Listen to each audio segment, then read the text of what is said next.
Chapter 23. As Grum, Palom, and Rose tugged at their neck vines, they screamed and shouted insults and threats, despite the menacing presence of the lizards who surrounded them. Martin did not waste breath on words. He fought savagely, tooth and paw, as the reptiles dragged him bodily towards the fire pit. The red-frilled leader stood impassively by, tongue flickering, throat pulsing, silent as the rest of his tribe. Martin drew blood from several of the beasts, kicking, butting, biting, and gouging whenever he could force a movement among the swarming lizards, whose bodies swamped and stifled his every attempt. The fire took off and began crackling, pale wisps of smoke rising to blend with the fetid air as hungry golden red flames danced and flickered in the cooking pit. A piercing, off-key cry rang through the marshlands. Immediately, all activity among the lizards stopped. The noise rent the still air a second time. It was not a pleasant sound, something akin to the screech of a gate with rusty hinges, coupled with a loud, gurgling ululation.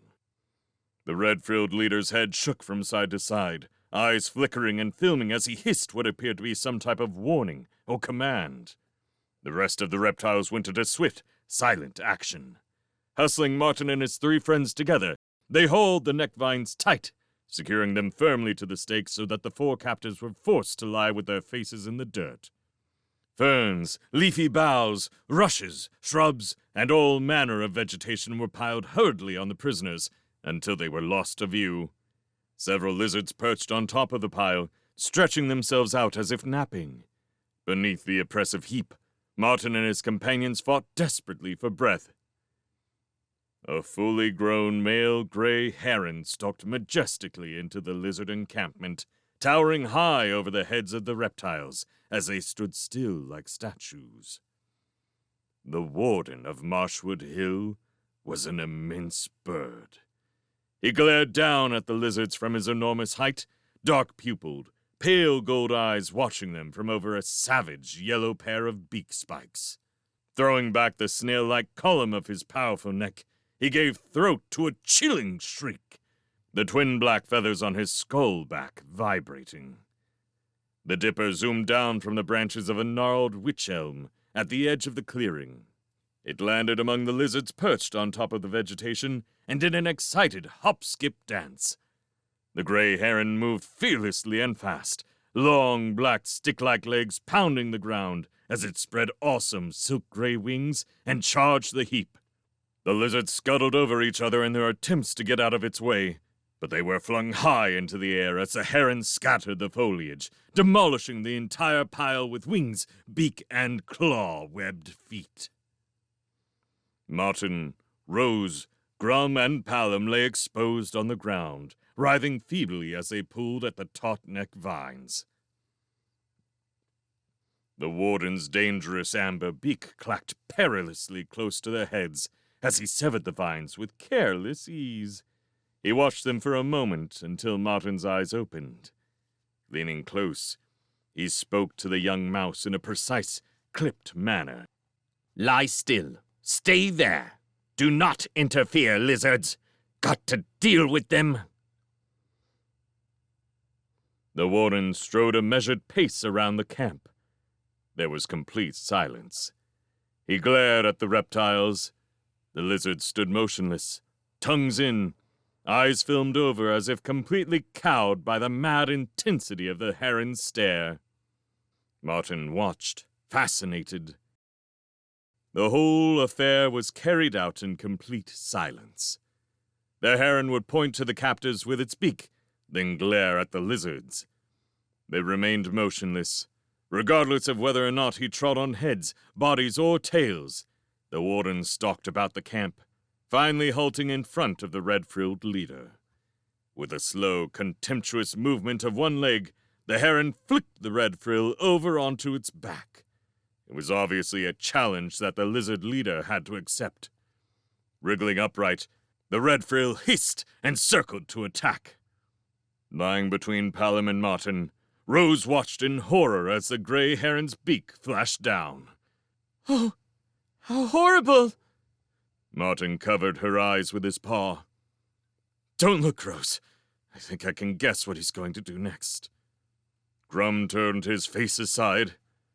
Brr, dearie oi, never could I be that hungry. Palom nodded in agreement as the warden turned on another lizard. Bah, I never seen nothing like that. It's disgusting. Martin shrugged. Maybe you've forgotten, but those lizards were going to eat us. The big bird is dealing out his justice to them. The killer's beak flashed down several more times until the warden of Marshwood Hill had taken his fill. He swallowed and gulped, then threw back his head and gave a sharp cry. It was a signal that the lizards were dismissed. They scattered into the marshes in seconds, leaving the camp deserted, except for the 4 friends and the gray heron. Wiping his beak methodically on a grassy tussock, he strode across to them. I am Warden of Marshwood Hill. These are my marshes, and I am the only law. Lizards are lawbreakers, toads and snakes also. I do what must be done. Martin bowed formally. I am Martin. This is Rose, Palom, and Grum.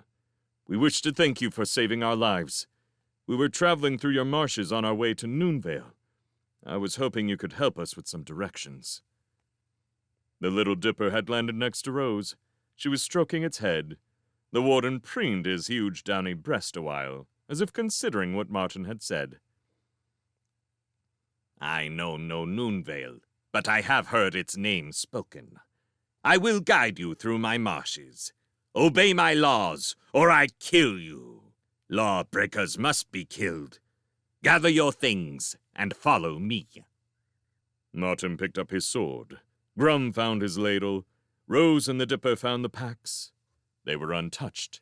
The lizards had not bothered with them. Can you put out fire?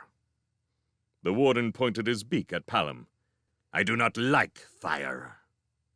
The hedgehog was about to reply when Grum ambled over.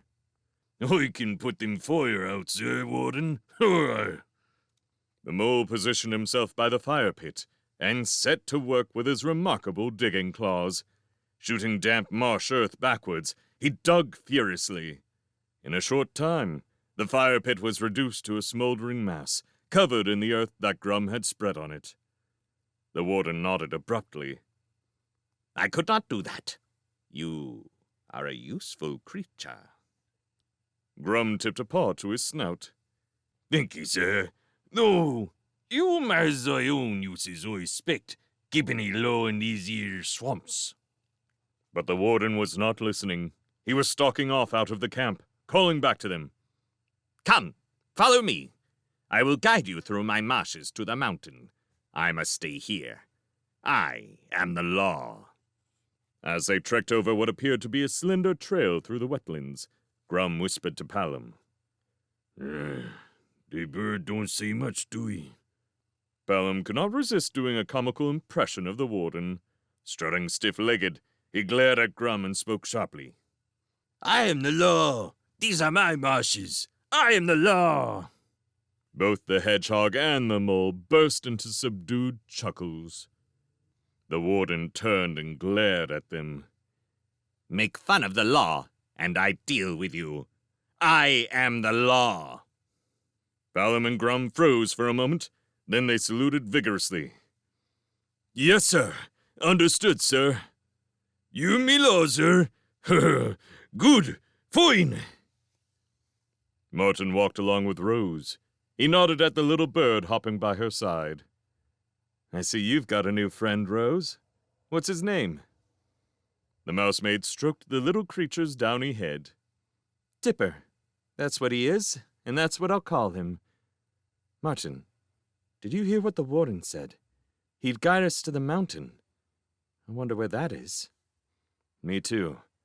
I suppose the only way we'll find out is by following him. He seems to know the country well enough. Oh, yes. And do you know why that is? Martin smiled knowingly. Leaning close, he whispered into Rose's ears so that the warden could not hear. Because he is the law. The marshes were dreary, foggy and misty, drab and treacherous. The travelers followed the gray heron step for step, being careful not to deviate from the tortuously narrow trail. Either side of them, moss-hung branches stuck up like spectral limbs from the green dark ooze that exuded occasional bubbles and wisps of swamp gas. The only sign that evening was approaching was that the atmosphere grew decidedly gloomier. The warden halted at a juncture where two paths crossed to form a wooded islet. They sat down in the damp grass as the gray heron looked about. Camp here tonight. Travel tomorrow. Grum took out his ladle and set about snapping dead twigs. Thank goodness for that. Come on, Palom, lend thy paw here. The piercing eyes of the warden stopped them in their tracks. What do you do? Make soup, sir. Grum waved his ladle about, chuckling. For soup, you need a fire. You like my soup. I do not know soup. Make no fire. I am the law. I do not like fire. Somewhere nearby, a frog croaked in the marsh.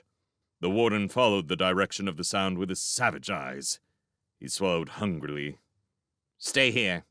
Do not move. Frogs are about. They are lawbreakers. I am the law. I will deal with them. He stalked off into the darkening mists. When he was out of sight, Palom gave a short, humorless laugh. Looks to me like the law wants its supper. Rose was unpacking rations. What a dreadful idea. She shuddered. Martin helped her prepare their meal. Maybe so, but without the warden of Marshwood Hill, we'd have been lizard lunch today. The bird is a necessary evil, believe me. Rose laid out 2 fruit flans, some hazelnut scones, and the last canteen of mint and lavender cordial. The food was a bit battered and squashed, but still very tasty. Rose laughed as they watched the dipper pecking furiously at a scone. Oh, look, Martin. Dipper's really enjoying himself. I'll bet he's never tasted anything as nice. The tiny bird sprayed them with crumbs as he attempted to communicate his pleasure to his newfound friends. Goodies! Goodies! After supper, the dipper whistled and chirped happily. When he had finished, they applauded him. Martin lay back, sipping at the tangy cordial. Wish I could sing like that. I've got the worst singing voice in the world. Come on, Rose, sing something to cheer us up in this gloomy marsh. The mousemaid obliged willingly, her wondrous clear voice ringing melodiously into the deep marshland night.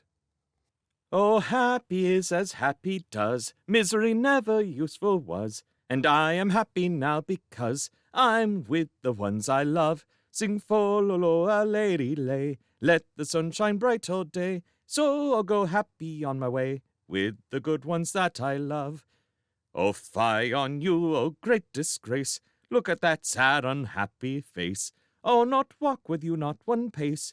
You're not the one I love. Sing dumble-dum and daddy-dee. You'll have to smile to come with me, till happiness doth let you see. You're the one that I love. The dipper chirped appreciatively as they applauded. Grum shook his head admiringly. I likes that on Miss Rosa. Always makes I feel like dancing. Rose gave them all a playful shove. Well, come on, old Grumchops. It's ages since I saw you dance. Grum stuck his digging claws in his ears, rolling from side to side with embarrassment. Oh, no, I'm no good Shake City dancing. Papa always used to laugh when I danced. Well, Papa's not here now, so you'll dance, or we'll tell the warden that you've been making fun of him. Rose picked up Grum's ladle and shook it at him in mock anger. Oh, no, you wouldn't do a thing like that. Oh, yes, she would.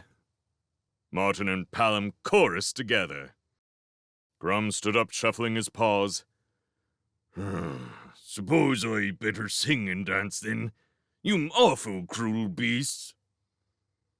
Rose could see that the mole wanted to sing and dance. Come on, Grummy Face. Do your party piece. The one about your old grandfather. I like that one. Mole dancing is a curious spectacle, and is invariably accompanied by singing.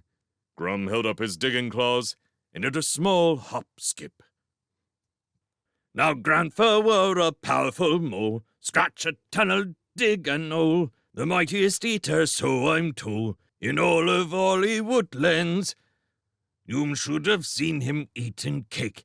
Grandma said, for goodness sake, oh, start the oven up to bake, and 12 cakes I'll make. If Grandfer ate one, him ate two. Oh, dearie me, I'm telling you, he made those 12 cakes right through. Then went to sleep till summer, and when the summer sun did break, my old grandfer came awake. The good old beast drinked all he lake, and left the fishes sobbing. Him in story as I've told to you, I swears every word be true. If him you think or told fibs to you, then go and ask ye fishies. Rose, Palom, and Martin were falling about laughing as Grum took a bow. He was puffing from the exertion of song and dance combined. The Warden appeared as if from nowhere. He stared hard at Grum and shook his head once. Good at putting out fire, not at singing. Mouse Rose is the best singer. I know this. Sleep now. Dipper, you go back to your family nest. Some time before dawn, Martin stirred. Vague muffled sounds had gradually wakened him. He lay a while, taking stock of their hostile surroundings. The muffled sounds continued. Rolling over slowly, he checked the sleeping forms of Rose, Grum, and Palom. They were deep in slumber, breathing peacefully. Martin's eyes strayed over to where the gray heron was lying. It was hard to tell in the darkness, but he sensed that something was not right. He peered long at the bird, his paws straying to the short sword stuck in the ground near his head. The Warden appeared to be rolling about in his sleep, making muffled noises. Slowly, Martin rose until he was crouching. Placing his paws carefully among the damp grass tussocks, he edged over. Something slimy slapped him in the face as he reached the moving figure of the Warden. There were dark shapes all over the great bird, and it was moving more slowly and weakly. As his eyes became accustomed to the darkness, Martin saw that creatures he could not make out were strangling the gray heron, winding about its neck while others secured its legs and wings. So that was what the muffled noises were. They must have been attacking the Warden for some time, because the big bird's struggles were very weak. Martin threw himself into the fray with a shout that wakened his 3 friends instantly. Yeah! Martin!